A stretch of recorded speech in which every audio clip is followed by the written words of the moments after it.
વડોદરા શહેરના લક્ષ્મી વિલાસ પેલેસમાં રાજવી પરિવાર દ્વારા વિઘ્નહર્તા દુધાળાદેવ ગણેશજીની સ્થાપના કરવામાં આવે છે।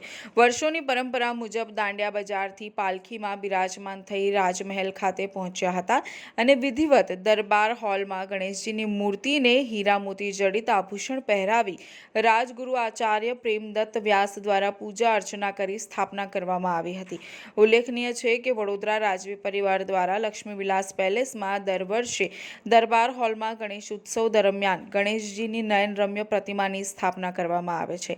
આ પ્રતિમા વર્ષોથી વડોદરાના કલાકાર એવા ચૌહાણ પરિવાર દ્વારા બનાવવામાં આવે છે, જેની પાછળ પણ એક રોચક ઇતિહાસ છે। ચૌહાણ બંધુઓ દ્વારા તૈયાર કરવામાં આવેલી શ્રીજીની સુંદર પ્રતિમાનું સ્થાપન રાજ દરબાર હોલમાં કરવામાં આવ્યું છે। રાજમહેલમાં બિરાજમાન રાજવી પરિવારના ગણેશજીની મૂર્તિની વિશેષતા છે કે ગણેશજી શંકર ભગવાનના પુત્ર હોવાથી આ મૂર્તિમાં બિલીપત્રનો સમાવેશ કરવામાં આવે છે। શ્રીજીની મૂર્તિ બનાવવા માટેની માટી પણ ભાવનગરથી મંગાવવામાં આવે છે। આ મૂર્તિ માટે પહેલેથી જ ઊંચાઈ અને વજન નક્કી કરવામાં આવ્યું છે, જે મુજબ ગણેશજીની પ્રતિમાની ઊંચાઈ 36 ઇંચની અને વજન 90 કિલો વર્ષોથી રાખવામાં આવે છે।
વર્ષોની પરંપરા મુજબ વાજતે ગાજતે પ્રભુ શ્રીજી દરબાર હોલની અંદર પધારી ચૂક્યા છે।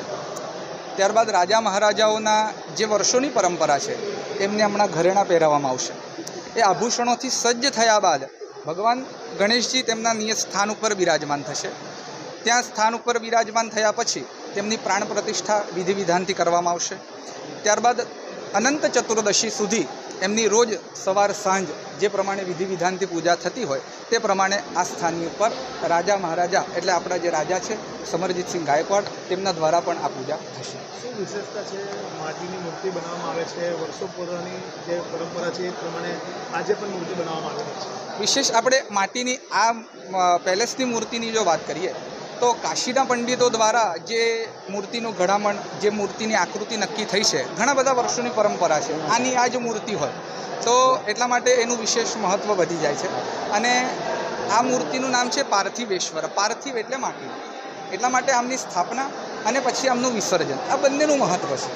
એટલા માટે આજે શુભ મુહૂર્ત ઉપર એમનું સ્થાપના થશે અને ત્યારબાદ અનંત ચતુર્દશી 10 દિવસ સેવા પૂજા અર્ચના કર્યા બાદ એમનું વિસર્જન થશે। ઋષિકેશ ગોડસે।